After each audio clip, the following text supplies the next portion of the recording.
Welcome to the Streets and People podcast, where we explore having more transport options that are less hassle to use. Hosted by Get Around Caboolture, we bring you 3 types of episodes. People and Projects share stories of change. Not Everyone Drives gives voice to non-drivers. Road Rules 360 unpacks road rules for people outside a car.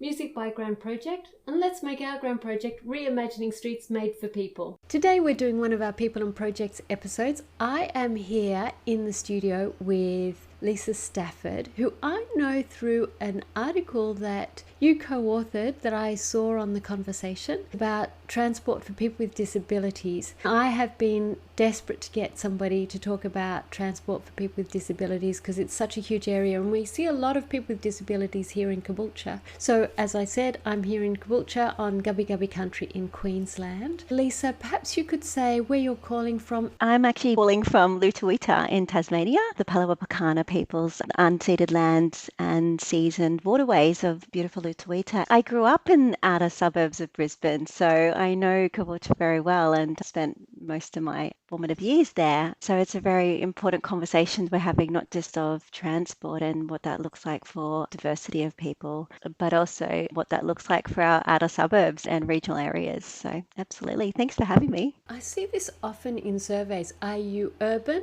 or regional? And there's real split, and there is not this conversation about, well, what happens on the outer suburbs? That's seen as metropolitan, and it's not urban because we don't get the services of an urban centre and we don't get the other aspect of being regional. It's this weird middle ground which is difficult to describe. That's my sense of it. Is that yours? Yeah, absolutely. There's this term called peri-urban now, which is talking about the outer ring, the outer suburbs that we're talking about, but also where the areas are also pushing up against what was agriculture land and development pushing into that, like Caboolture, for instance, and where I am. There has been some conversations about it, but not deeper conversation. What does that look like and how does that affect network planning or transport planning and decisions making about who gets services and what types of services are we getting? Perhaps you could say how you became interested in this whole area about transport for people with disabilities. Came back to when I was working in practice. I did psychology in my first degree and was really passionate about supporting children and young people with disabilities. And it was from working with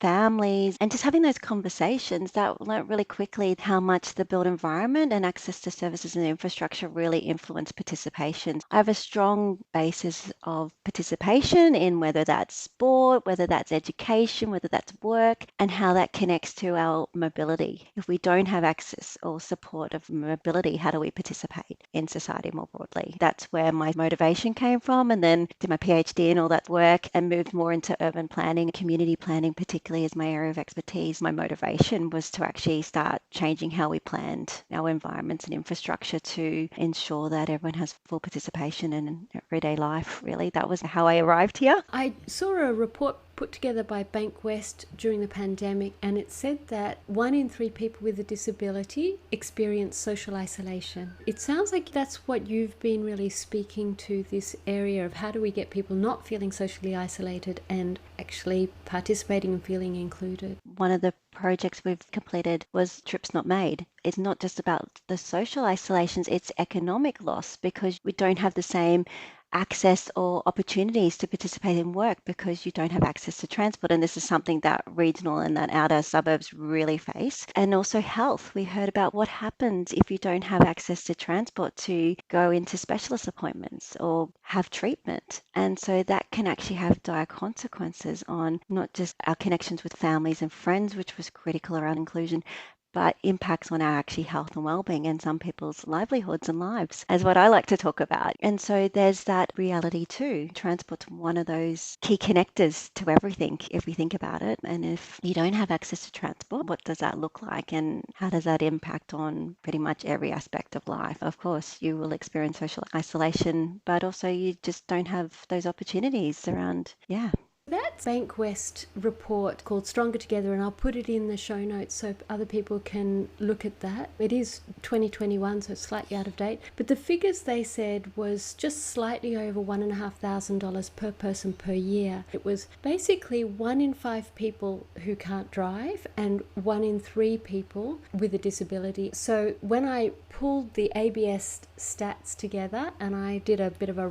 back of the envelope calculation, it came to Moreton Bay globally in 2022 $60 million in economic burden every year to the Moreton Bay region. So I actually said that to the CEO and the head of transport and head of planning, and they jolted when I said that figure. And it is so startling that that is the case, and particularly in Moreton Bay where we have a terrible bus service. So there was a technical definition you used there, community planning. Could you please describe that? That's how just we plan communities, how we think about neighbourhoods and structures. So it's not just focusing on the house or just specific land use, it's thinking about more broadly communities and how do they function and operate. And part of that is importantly working with community to identify needs and what that looks like. What are the solutions that would actually help achieve that, rather than ideas that we're putting onto communities, rather than understanding from communities, not just what the gaps are, but importantly, what are the change they're needing to make a difference. And those solutions are really fascinating and really important to understand, because it's some of there's similarities, but we also know that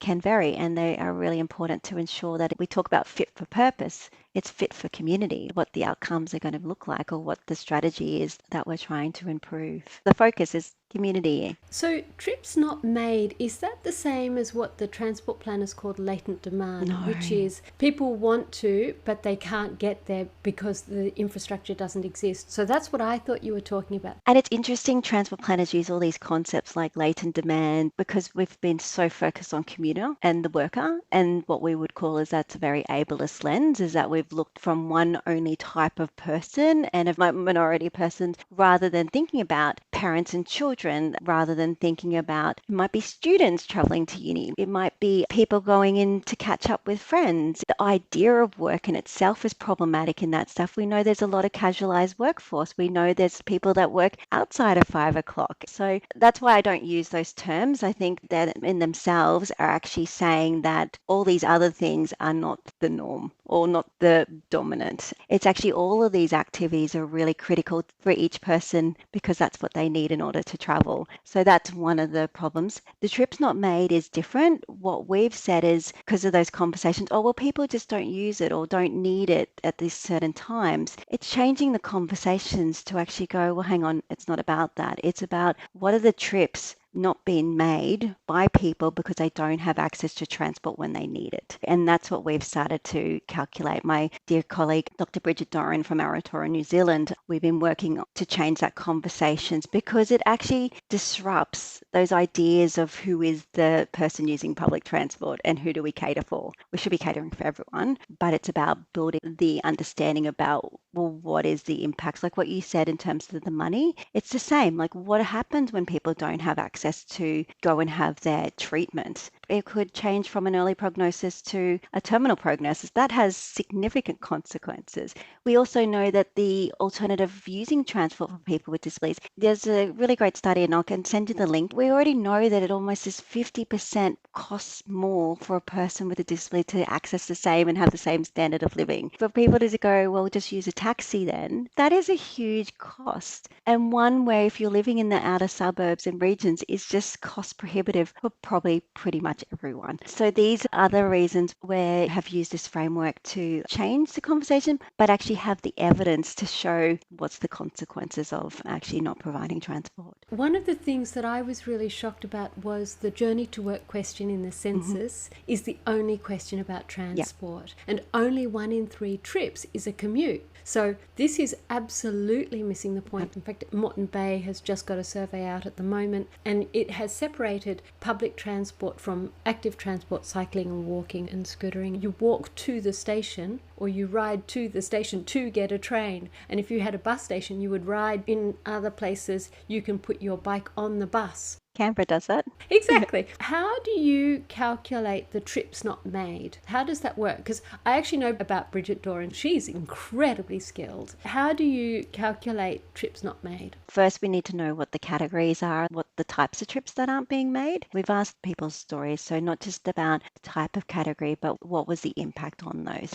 And we've also done that through surveys as well. So the next bit of work is actually formalising that a bit more further in terms of then costing that out. That's a big part of my work around the Transport Equity Project. I'm just kicking off now, that we're just starting. That will look at how do we actually, one, define transport equity and how do we measure it from a transport planning perspective. And then the second component of that will be developing practice frameworks so transport planners can use it. That's a big body of work. It's a 5-year project I'm just commencing on that because it is new and we have such gaps. So at the moment, that's how we've done it, is through both surveys and stories to demonstrate the categories and the level of impact that's been having on people's lives. That's great. And I'm hoping you will be able to share those findings and put together some guidance and put it on Austroads as the national agency for all road agencies, Transport for New South Wales and Transport and Main Roads and whatever is in Tasmania. And also our professions that's responsible around education and advocacy and policy setting. So they're a really important role too to ensure that the practitioners on the ground are being supported and we build the capacity there. And that's really important. We can't just create a policy or something or a new theory that's detached from practice. And I think coming from practice, that's something Bridget and myself always talk about, is it's critically important to ensure that's part of the conversation. And that's why that project is really centered around transport planning and from planners' perspective and also very much from people with disabilities perspective as well. It's bringing the two together to ensure what we create is actually really going to help transform change, which is really important. So how did you become interested in doing this study on transport equity? Where did that conversation begin?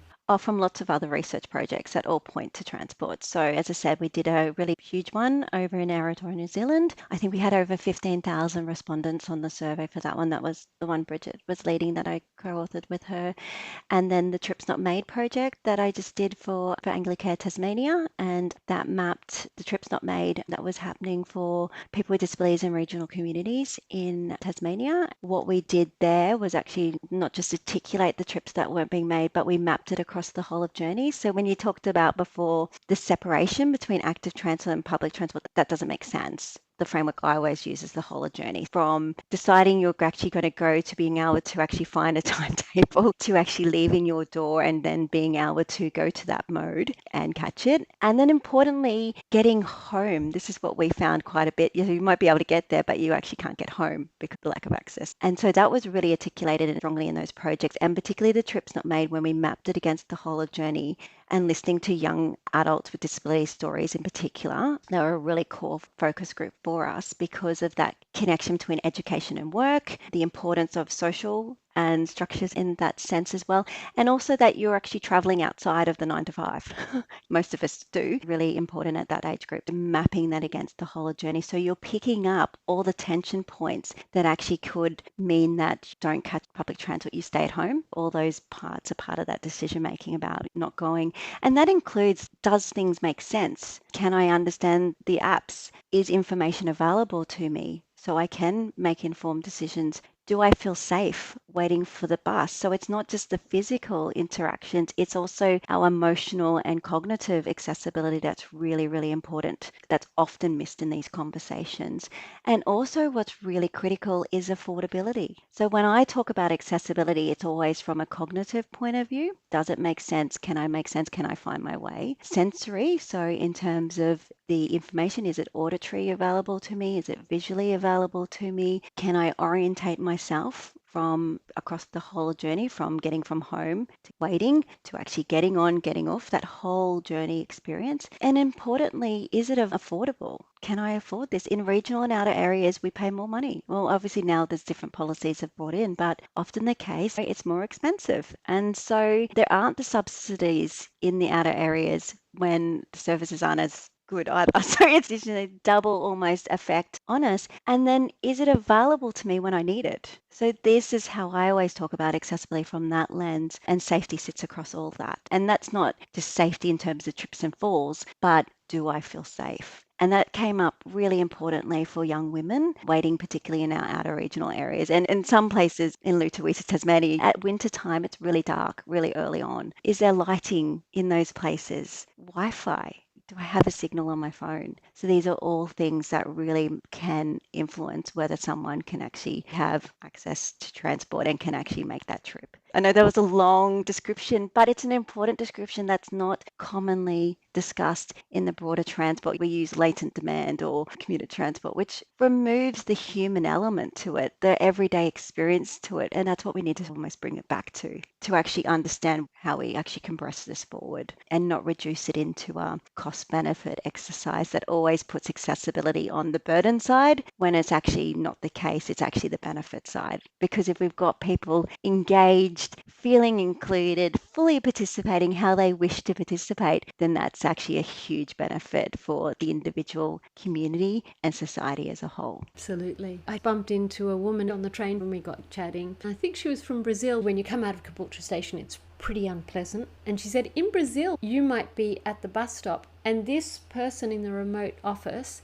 is keeping an eye on you and you're able to talk with them and it's fully what's going on. And the minute there's any problem, they can call the police. I realised during editing that I didn't explain that very well. It's Eletromedia's guarded bus stop project, which expands to 100 bus stops across Brazil. I'll put this in the show notes, this information. And the initiative is to keep women safe, and it will go live at strategic locations in the cities of São Paulo, Rio de Janeiro, Campinas. It looks like it's somehow associated with advertising. You've got a woman standing in a bus stop and next to her she's looking at this very large oversized screen of a woman who's wearing a State Rail t-shirt and a microphone, very well lit, and she can see the person standing at the bus stop and the person standing at the bus stop can see her. And so the minute there's any problem, you can be called, but it actually reduces this sense of fear and isolation when you're standing in a really poorly lit bus stop. I'll put that information, which I just found on the internet.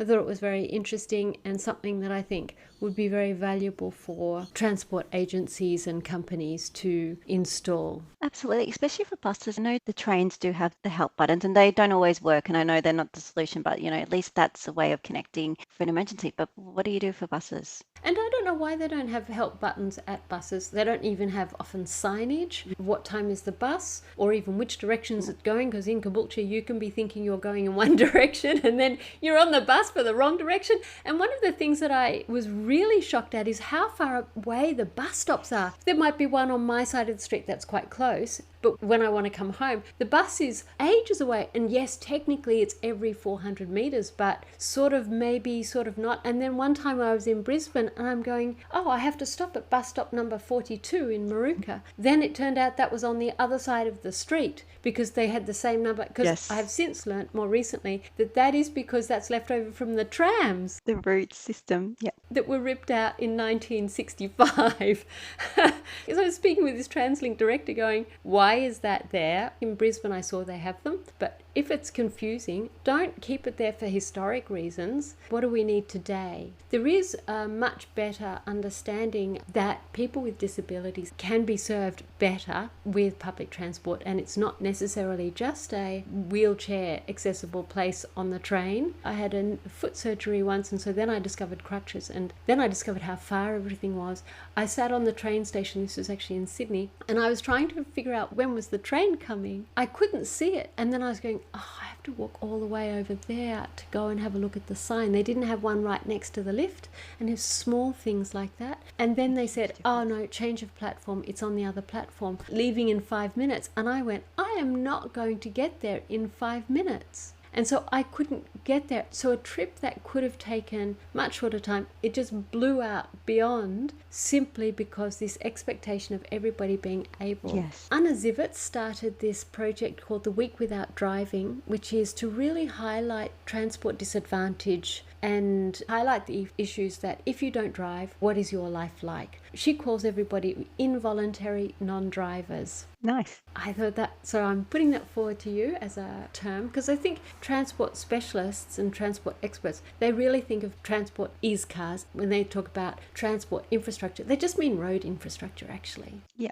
and roads for cars, not even for people and diverse people. Yeah, absolutely. Just picking up that point you made about the little things make a difference, and they do, as you said, and then the impact on that, the longer trips, the confusion, the trying to orientate stuff, trying to make sense of what's going on. So a lot of what we found with the young people is that they talked about not just the physical inaccessibility, but the emotional impact and the fatigue that comes with that. And not just fatigue, bodily fatigue, but mental fatigue. We've got one article and I'll share it to you. It's open access. It's called I've Mentally Cancelled Trips, because of the complexities that we've made, because we haven't actually thought and designed our systems for all people, because none of us are like normal to show me normal. Like we are all diverse in our body mind. So we haven't come from that lens at all. We've biased a very small percentage of the population and said that's what we designed for. But then even worse, as you've said, we've focused so heavily on the car, we haven't thought about what that looks like for non-car users, or what did you say? Involuntary non-drivers. Yeah, involuntary non-drivers,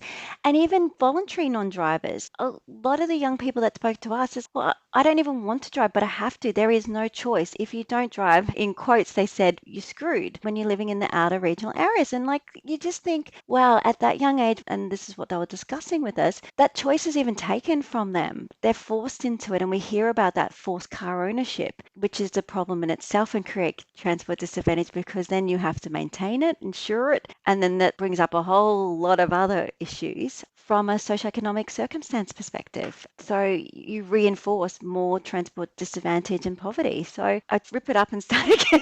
This is why it's important to keep doing the work, keep having conversations like this wonderful podcast, and also for us to keep building the evidence and changing the conversation with the power of community voice and story and the evidence that sits behind that, because we're at a crossroads in where we're headed, and the importance of place, the importance of community being really critical, but connecting our towns and communities is really important too. It's become so fragmented just to travel between suburbs. You can wait, what, an hour for that bus if you're lucky, if that bus is even coming at all, because you just might not have that route anymore. They took it away because it wasn't viable. What does viable look like and mean? And that's where that broader conversation isn't just about money. It's about the social components and the environmental impacts. But we just keep putting forward the economic, which is ironic given the figures you talked about and the figures I know about. So yeah, absolutely. We need more investment in our public and walking, cycling infrastructure. They say bus routes and bus services, they're not viable. And I'm going, have you actually measured the viability of cars? Have you actually looked at all the externalized costs of a car? So I just read an article this morning about the cost of SUVs and those bigger trucks and cars, but actually on road wear, they increase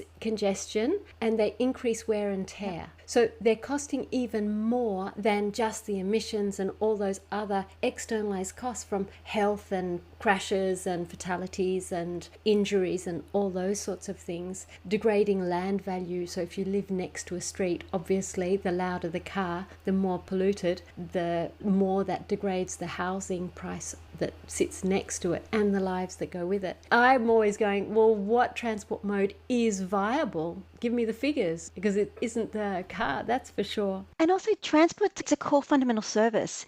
So we don't say our hospitals need to be making money, otherwise we take it off them. Same with the service. We cost out that service, the service is delivered. We then want to make money back. It doesn't make sense. It hasn't made sense. And I remember having a conversation, because I use the bus all the time. I don't drive anymore because of my chronic health needs. So I was talking to this bus driver in Victoria. Obviously, I'm on lots of buses around the ticketing and stuff. And they're like, we're funded for a service and we just facilitate that role. I was like, wow, if only that conversation is embedded in the way in which we think. And unfortunately, it's not. Our role is to keep questioning and keep going, well, why did that happen? Why would we still use a route that was based on a tram that makes no sense and is convoluted and actually could put people at risk because they've got to go across the road? That's a big road, Maruk. We need to unsettle and question these old ways of thinking. That's just accepted. Like, no one's actually questioned, is this still right? Is this still the way we should be thinking about this in our society today? Or should it have been thought about at all? But, we can't change that. But should there still be the way we're thinking about it now? I've been doing this for a few years, and I speak with senior people at Council, at TransLink and the TMR. I speak with people who are in the regional offices of the TMR and the head office of TMR, and I will turn up to the opening of an envelope to get better transport for the people in Caboolture, so I'm at Transport Everything. What I see is a lot of really passionate people who want things to change. What they see is further up the food chain, they'll be in a meeting, they go, what if we do this? and they go, is it a legal requirement? And so that immediately shuts down the question, and it sets the tone for the rest of the meeting. Am I going to put forward something next time if it's not a legal requirement? No, I'm not. Even though that could be a really good benefit, not very expensive, could actually have really positive outcomes for the community. So that's one thing. People who are in powerful positions also don't know what it's like to not be in a car. So one of the things is they're at home in a nice house, they get in their car, their nice car, they're hermetically sealed and separate from the street because they're in their little box, and they drive to the office in their privileged parking space, and then they go in and everybody says, yes, of course, sir, yes, no, we'll do what you want. To stand up to somebody who is going to be dismissive, legalistic, jeopardizes your career, and you don't want to be seen as a troublemaker. What I see is that people at the bottom want to, but those aren't the ones that rise to the top. The ones who rise further up the food chain are the ones who go, what's the lay of the land? What's going to help me in my career? And they're not necessarily as invested and interested in the community. They're sort of more interested in their career. I just finished a really big project on planning inclusive communities. And so transport was a key part of that, but it was also broader than that. It was a whole range of aspects, and we identified 5 areas. But when we were talking with practitioners and having had that experience myself, this is one of the big key tension points, given trying to do it and being a change maker within, but not having the support and culture of this. So we don't have a culture of equity and inclusion. We don't have a culture about people first. We have a different culture. We don't have people and communities first. We have the hierarchy. I've been in unis now for 12, 13 years. I feel like there's even been that shift since I left government. And it's been a really interesting perspective. But coming back to that question about, is it a legal requirement? The answer is yes. We have national legislation that requires no discrimination. And so that is a leverage point. And yes, it can be seen as weak and it's contested and stuff like that. But we do have legislation. We have had it since 1992. We actually have a specific standards on transport as well. Yes, they're not mandatory in terms of reporting, and that's a big problem. But we do have Commonwealth disability discrimination that covers every state and territory is responsible. Coming back to starting to say, yes, there actually is a legal requirement and you need to be doing this. How do you be bold and brave about that too when your job's on the line, as you said? And I think that's where we can help, and that's where research can help. That's where partnerships with communities help, because we can provide that voice and evidence and strength that it's not their opinion or they're pushing it. It's here's what's been said. This is what's the answer to. And I think that's what we have to get better at, is the answer, the solutions. Leadership, particularly politicians, it's about this is the answer to the problem, not just coming with the problem. And that's why continuing to do the work we're doing is actually coming up with those solutions. It's the same with the planning inclusive communities. We actually created a whole emergent framework to actually, how do you do that? Because that's one of the problems, is we keep at these higher level statements and policy. Oh yes, we've signed up to the Sustainable Development Goals, and yes, 11.2 is transport equity. We'll deliver that, but there's no obligations around that. How do you actually go about doing that, right? So yeah. I had a conversation early on. It was one of the councillors. He replied, we've got it in the strategy. We've done a strategy on that. It's like, yes, so what were the outcomes from the strategy? Well, it's in the strategy, but what were the outcomes? And it took me about 5 goes to go, what were the outcomes from that strategy document? Yeah. You're talking about a document. That's all it is. So what has been the outcomes from that? And he said, write to my email and then we'll get back to you. And he never replied because, in fact, active transport has decreased during the time. I've been writing about that same thing this morning. It's just about actionable policy into actionable frameworks with measures. If somebody's in the community, somebody with a disability, we have a lovely new lady who's moved in downstairs. I know her because actually she was walking on the rail trail and I was cycling up and down it. I saw her regularly, so I stopped and said hello, and the end result is she needed a place to live and I needed somebody to live in our place. So it was match made in heaven, and now she's downstairs. It's fantastic. If we hadn't been walking and riding,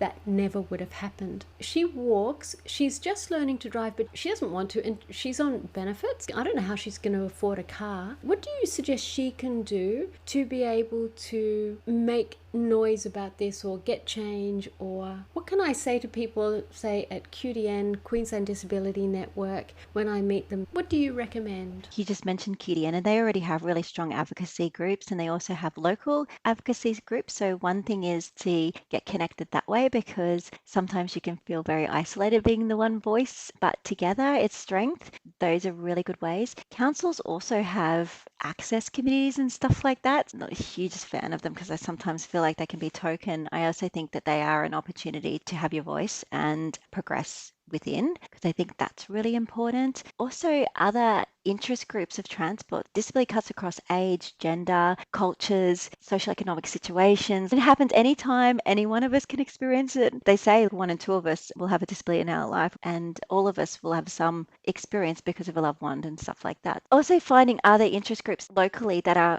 really advocating for transport in your area, because that's another way, because you're also bringing the ideas and lens in to make sure your voice is a part of that advocacy as well. There's so many different ways you can do it, but I think within the groups are really helpful because it just gives strength as well. Your QDN, your local councils, what they're doing, and also any transport advocacy groups in the area. Some of the service providers will have their own access groups and stuff like that. It could be bus or Queensland Rail. What is it they're doing as well? There's those opportunities to influence at that level. If you are passionate about it, keep speaking up. This is great. I'm so pleased you told me that. I always ask that question. I always get an answer that I am never expecting. Okay. So that's fantastic. Right. We are at the end of time. So any final remarks, any closing thoughts, anything else you would like to add to this amazing and wonderful conversation? I think just keep advocating, keep speaking up and asking and demanding for transport for everyone. As I said, it's a lifeline to communities and it's a lifeline to individuals. It's an essential service for us. Absolutely. And no one's going to come and do it for you. So if you want it, you've got to step into the space. That's definitely how it works.